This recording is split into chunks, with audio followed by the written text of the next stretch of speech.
16 साल की उम्र में वह डॉक्टर पांडुरंग राव द्वारा खोले गए स्वदेश बांधव में जुड़ गए।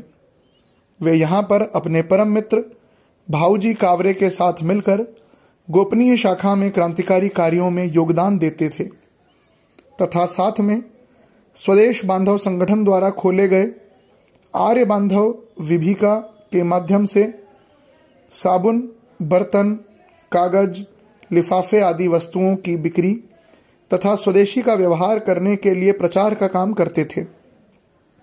उन्होंने भाऊजी कावरे जी के साथ मिलकर देशबंधु समाज चर्चा मंडल भी खोल रखा था तथा डॉक्टर BS मुंजे द्वारा खोले गए विद्यार्थी समाज से जुड़े थे, जिसमें वे विद्यार्थियों को संगठित करने की जिम्मेदारी निभा रहे थे। 18 साल की उम्र में डॉक्टर जी ने रामपायली में अपने चाचा श्री मोरेश्वर श्रीधर हेडगेवार उपाख्य आबाजी के यहाँ दशहरा के संध्या को अपने मित्र डबीर और भगोरे के साथ मिलकर जुलूस में न सिर्फ वंदे मातरम का उद्घोष किया, बल्कि डॉक्टर जी ने रावण मारने का वास्तविक अर्थ भी बताया तथा समय के अनुकूल विषय लेकर अति उग्र भाषण दिया। परिणाम स्वरूप डबीर और भगोरे को स्कूल से निकाला गया। डबीर तथा भगोरे के साथ उन पर भी मुकदमा चलाने का प्रयास किया। फलस्वरूप अंग्रेज अधिकारी आर्मस्ट्रॉन्ग रामपायली आए, लेकिन श्री पुरुषोत्तम सीताराम देव जी के आग्रह करने पर जिलाधिकारी श्री रुस्तम जी ने उन पर मुकदमा चलाने का विचार छोड़ दिया और डबीर और भगोरे को दोबारा स्कूल में ले लिया गया। 19 साल की उम्र में डॉक्टर जी अपने मित्रों के साथ योजना पूर्वक वंदे मातरम का उद्घोष करने का फैसला करते हैं। योजना के अनुसार जैसे मुख्याध्यापक श्री जनार्दन विनायक ओक तथा मुसलमान निरीक्षक का स्वागत वंदे मातरम के उद्घोष से करते हैं, दूसरी कक्षा में भी उन लोगों को वही उद्घोष सुनने को मिलता है।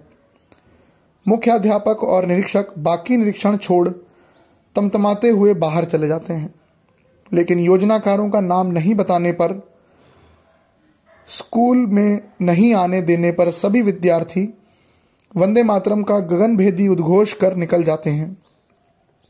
केशव अपने मित्रों के साथ डॉक्टर मुंजे तथा श्री अच्युत बलवंत कोल्हटकर से मिलकर योजना बनाते हैं, जब तक बिना दंड के सभी छात्रों को विद्यालय जाने की अनुमति नहीं मिल जाती, तब तक विद्यालय का बहिष्कार किया जाए।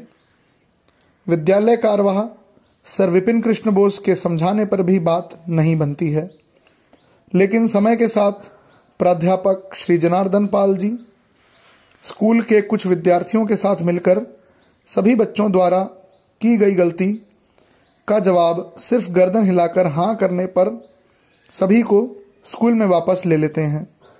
सिर्फ 2 विद्यार्थियों ने माफ़ी नहीं मांगी, उनमें से एक डॉक्टर साहब थे।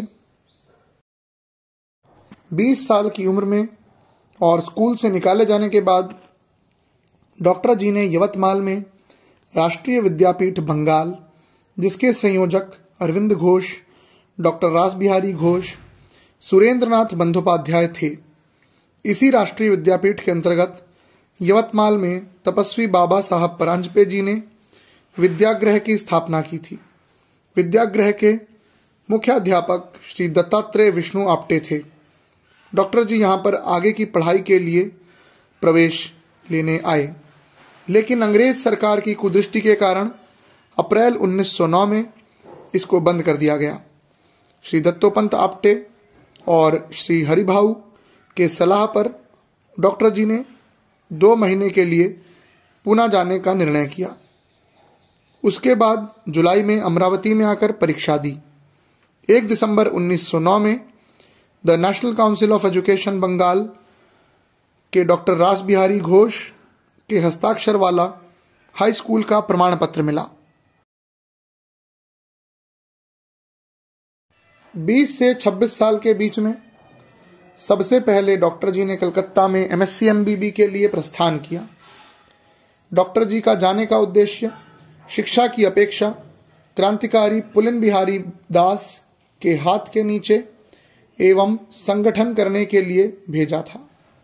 ऐसा डॉक्टर जी के घनिष्ठ क्रांतिकारी मित्र श्री रामलाल वाजपेयी जी अपने चरित्र में वर्णन करते हैं। डॉक्टर जी यहाँ पर अनुशीलन समिति के अंतरंग सदस्य के रूप में काम करते थे। यहाँ पर उन्होंने श्री श्याम सुंदर चक्रवर्ती को अपना प्रेरणा स्रोत बनाया, जिन्होंने क्राइम ऑफ नेशनलिज्म, राष्ट्रीयता का अपराध लिखा था।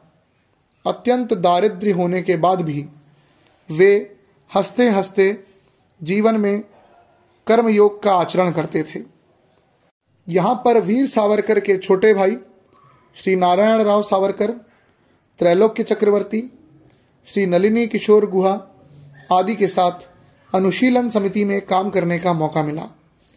यहाँ पर डॉक्टर जी अपने साथियों के साथ रामकृष्ण मिशन के माध्यम से दामोदर नदी में बाढ़ आ जाने पर अपने साथियों के साथ अपनी पूरी शक्ति और उत्साह से लोगों की मदद करते थे। 9 जुलाई 1915 में उनका शिक्षण कर्म पूरा हुआ। पढ़ाई पूरी हो जाने के बाद डॉक्टर जी ने अपने साथियों के साथ मिलकर बोगस मेडिकल डिग्रीज बिल के विरुद्ध सफलतापूर्ण आंदोलन चलाया तथा सरकार को मजबूर कर दिया कि यह बिल वापस ले।